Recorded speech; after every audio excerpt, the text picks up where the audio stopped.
And there we go. What do we see today, guys? Hello everyone, hope you guys are having an amazing day. XRP is around 50 cents, slightly in the green today. Why? Because Bitcoin did pump, guys. 2 days ago, Tether minted $1 billion USDT. And look what happened now. Exactly, never fails, guys. Even though it isn't a crazy pump, but nevertheless, it is a pump. 55 for fear and greed index, guys. There are a lot of people fearful right now. Pay attention. While everyone is, it seems like Bitfinex's chat continues, averaging in regardless of price action, 2,300 Bitcoin long and counting, guys. Right? So these people are longing like never before, guys. Probably with fake money. Interestingly, it seems like whenever they're longing an S-ton, guys, it's that to soften the blow of the dump. Interesting. Is that why they print a lot as well?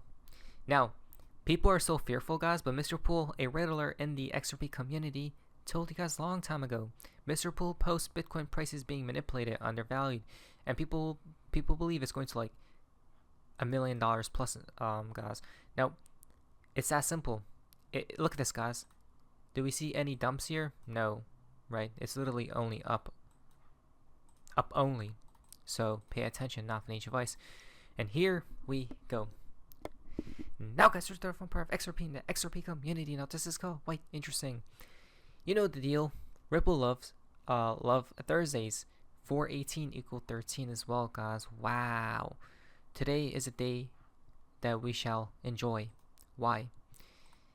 Well, it seems like crypto market will double in size. Ripple CEO Brad Garlinghouse's prediction: 5 trillion by end of 2024. Right. So now, Ripple, Brad Garlinghouse on Fox this morning talking about stablecoins and pushing for United States regulators to step up, and not to mention 5T from Big Short. 5T right here, guys. So it's basically confirmed that I don't know why you guys are fearful when the insiders, the people who control the markets, are literally in plain sight, guys, showing you guys, stating the fact that we're going up from here. Even though in the short term, there will be volatility. Longer trend, it's up only. Let us investigate further of what this insider, who's in the know, quote unquote Brad Garlinghouse, has to say. This morning, joining right now exclusively is the CEO of Ripple, Brad Garlinghouse. Brad, it's great to see you. Good to see you again. Thank you so much for being here. First, assess where we are in this market, because crypto is up huge in just the last couple of weeks, right? Well, it's been up. It came down a little bit this past weekend, but I think if you step back here the last 6 months, Bitcoin's up about 250%. Look at that, guys, right? People look at towards a shorter term. Please zoom out for a second, right? Did you just hear him? I think you're going to continue to see tailwinds, partly because of the ETFs that have been approved, which you and I spoke about in Davos, but also the upcoming halving, which is imminent. Yeah, There we go, guys. The upcoming halving, which is imminent. You can't make this stuff up, guys, right? So these people are purely bullish, and you're bearish. Flip the script, please, right? Because we got the halving, then we got the ETFs. They're all positive, guys. Catalysts for price to push higher. Until we see an actual black swan, I'm not becoming bearish. And even then, I'm going to become bullish because the Fed will come and save the markets. It's that simple, not financial advice. If anything, please like today's video. Let's go. It's a great point. The ETF introduction really broadened out the market in terms of potential users, I think. And people wanted to get in on it, so they bought an ETF to do so. But you recently predicted that the crypto market will double in size to $5 trillion by the end of 2024. That is a big prediction just by the end of this year. Yeah, I don't even feel like it's that big a prediction when you step back. And, you know, wow, it's not even that big of a prediction, guys. This is insane to me. Exactly. I was thinking 10, 15, 20 trillion imminent, guys. Not imminent, but let's just say next year or so, right? Triple it. Come on. like any market, this is driven by supply and demand. You have decreasing supply for a whole bunch of reasons, the halving Bitcoin being an important one. You have an increasing demand, the ETF being a key part of that. And I'm sorry I'm pausing it so much, but I have to include adoption, innovation. More people are getting aware of these things. And I think it's also people realizing that crypto plays a role as an asset. It's a $2.5 trillion market. Maybe it's a little less than that now. But so it's basically just predicting it's going to double by the end of the year. And if anything, I think I probably underpredicted that. I feel like Washington. Wow. Oh my, I'm falling off my chair. I'm falling off my chair, guys, at this point in time. I did not. Wow. That's exactly what I stated when I was talking about his prediction, guys. 5 trillion, that's it. He said I probably have underpredicted that. Right? It's very undervalued as we speak. This is insane, guys. This just purely means Brad Garlinghouse is so bullish, he's showing it. But it's like a sleight of hand, right? He's not jumping or anything, guys. but his words are showing that what's upcoming.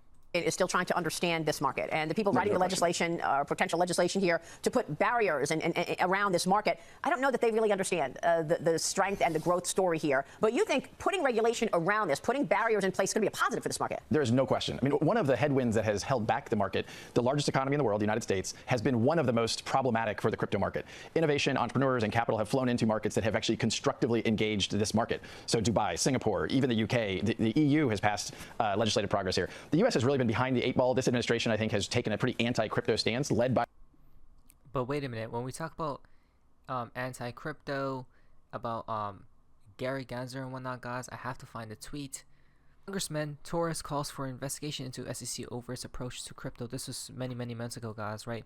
But there is a narrative brewing to kick out Gary Gensler, and supposedly there's a rumor, as in this threat from Gary, being a resignation post, guys. It's been an honor to serve SEC chair over the past 3 years, right? And he talks about a threat right there.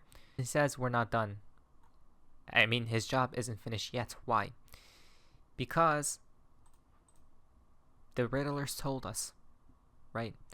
The SEC lawsuit was the best thing that happened to Ripple. After this, every other crypto's gotta has to go through the damn grinder for the next few years whilst we enjoy the show, guys, right? So good luck to any other cryptocurrency out there, but it seems like we are in the clear. It's that simple, right? Now, I must include this right here. The world's largest crypto exchange, Binance, has converted the entire pool of assets held in an emergency fund for users into USDC. The stablecoin issued by United States firm Circle Internet Financial, per Bloomberg, guys. You can't make this stuff up, guys, right? Look at that. Should I convert my USDT? Binance right here converted everything into USDC. Binance gets full regulatory license in Dubai right after the fact as well. Wait, what? So they're fleeing from USDT and entering USDC. This is the most craziest thing, right? Look at this update, Seifu conversion to USDC, right? Wow. Binance doesn't trust Tether fraud tokens anymore because they got a new CEO in town, guys, right? So it's only a matter of time before Tether themselves become centralized like Binance, right? Kick the CEO and bring on their own puppets, or they're going to explode it. And I'm guessing if they're going to implode Binance, or not Binance, but Tether, they're going to do it at the same time as a collapse. Now, why? Because they're warning major naysay sanctions targeting crypto firms involved with these certain countries, right? Which supposedly Tether USDT helps, right?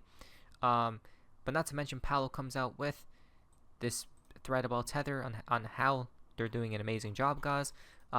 Yes, you guys are, because you guys are printing, so just keep printing more until they come after you guys.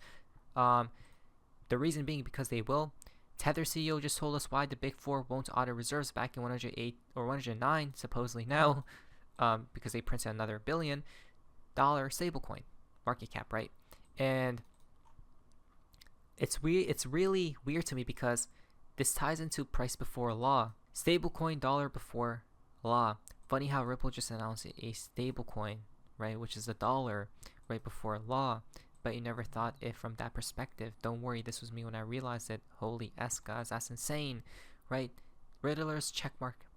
Number one. Number two would be that, again, this money from Tether has to flow into somewhere, USDC or Ripple's own stablecoin, right? And today is April 18th. It begins, guys, right, officially for the Riddler timeline. So now let's go back here. We're jumping everywhere, guys, but we have to for it to make sense. Let's continue. The SEC, Gary Gensler as the chair, has really taken. Because he doesn't understand it. I think there's. Well, maybe he doesn't. The people working for him don't. It's not clear to me. I mean, clearly, I think you have politicians, and I would frankly call out Elizabeth Warren goes out and says the only people using crypto are bad actors. It's just not true. And the U.S. should have a pro-innovation, pro-compliance. I mean, when we look at Tether just recently, guys, as we just did, there are bad actors, but it's not everyone, obviously, just as the dollar, right? Fiat. Policy. This is good for, in terms of growing jobs, high-paying jobs, growing the economy. And I think you're seeing people go out and just talking points around anti-crypto that it doesn't even make sense. This shouldn't even be a partisan issue. This is about growing our economy. Yeah. This is about leading the next wave of innovation. I was around Silicon Valley when the internet was booming, massive amount of value creation, massive amount of job creation. The blockchain and crypto space is here to stay, and I think that's become clearer and clearer. But the U.S. government needs to embrace that and put those clear rules around it so that all participants can play and grow. Yeah. And Don't worry, guys, they are about to, because Russia's advancing their innovation or adoption with cryptocurrencies, and America doesn't want to get left behind. So there we go. It's all catalysts, guys, right? It's all 1, 2, 3 problem reaction solutions. This is insane to me. I'm glad you mentioned all of those countries, because that's also an opportunity for you, obviously, at Ripple. I want to get your take on that, because you recently announced Ripple is launching a U.S. dollar-backed stablecoin later this year. You say this bridges the gap between traditional finance and cryptocurrency. Tell us how that will play out, why it's valuable, and give us the growth story for Ripple. Where does growth come from at your company in the coming 3 years? So to start on that last piece, Ripple, about over 95% of our customers are non-U.S. financial institutions. We sell payment solutions, we sell custody solutions around blockchain and crypto. We're going to keep expanding, even though the U.S. market, as we were talking about earlier, partly from a regulatory point of view, has been slow to adopt. Key benefits of Ripple stablecoin. The key benefit is literally Tether imploding, and all that money has to flow to either USDC or Ripple stablecoin. Which will it be? Maybe half and half, or mostly Ripple stablecoin, because of transparency, clarity, all these things. All the partnerships that they're partnered with the banks and institutions. All, come on, guys. Enterprise grade, compliance first mindset, liquidity on the decentralized exchange, transparent stablecoin reserve. Exactly, right? Look at that. This is a huge thing, guys. Multi-chain compatibility. The non-U.S. market has been really, really strong for us, and you're going to be the infrastructure around all of that. Transparency stablecoin reserve. I just have to point this out, guys. Let's go back here. Where is it? Look at that. Right. Tether isn't doing any reserve or audits, right? But Ripple themselves plainly stated, "Oh, we will. Don't worry, guys." Right. Stat clear. That is our goal, and we think that opportunity is huge. We think that's going to be great for Ripple. We think it's going to be great for XRP, which is a digital asset we use. So I'm quote-unquote great for XRP, so we're not getting left behind. There we go. very, very optimistic about that. I just think that the U.S. needs to figure it out. And the stablecoin? Oh, the stablecoin. So like, Ripple has always been about how do we bridge this new world with a traditional kind of, people call it TradFi, traditional finance. And Ripple has always been that bridge. We started around payments and we sell into banks. A stablecoin, the demand for stablecoins has exceeded, I think, what people thought. It's a $150 billion asset class right now. Some forecast it to be over $2-3 trillion in a few years. The players in that space, particularly one called Tether, is a non-U.S. based entity. And the U.S., frankly, is kind of going after that because they want this to be regulated. Just yesterday, there's a new bill introduced in the Senate to create some stablecoin legislation, which I think is a positive step of like, hey, finally we might get some There we go. What did I just say? It's so simple, so easy. forward momentum there. But I think that market's going to grow a lot. I think a U.S.-based player who is compliance first has a great role to play. It's a great story to tell. Brad, thank you so much for being here. It's good to see you. Great to see you. Compliance first in America, nowhere else but in the nations of America. Come on, guys, right? Not to mention, I get this feeling that Ripple's trying to position XRP for settlement. Banco Santander prepares for a Q1 rollout of personal payments via Ripple in 2018. From David Shorts, this is a payment system. Ripple's positioning XRP for settlement. So hopefully, Ripple and the SEC are talking, guys, right? In terms of concluding the damn case, because that's what we're waiting for. Now, today is now as well, guys. In this other calendar, 4/18, the fountain for today's video. Most people have no idea what is coming, guys. Exactly. It's that simple, right? They don't see it, but let them be. We're trying to help, but in the end, it's not anything advice, guys. Not financial advice. I'm super excited. Are you? Comment down below. What do you guys so face me? See ya.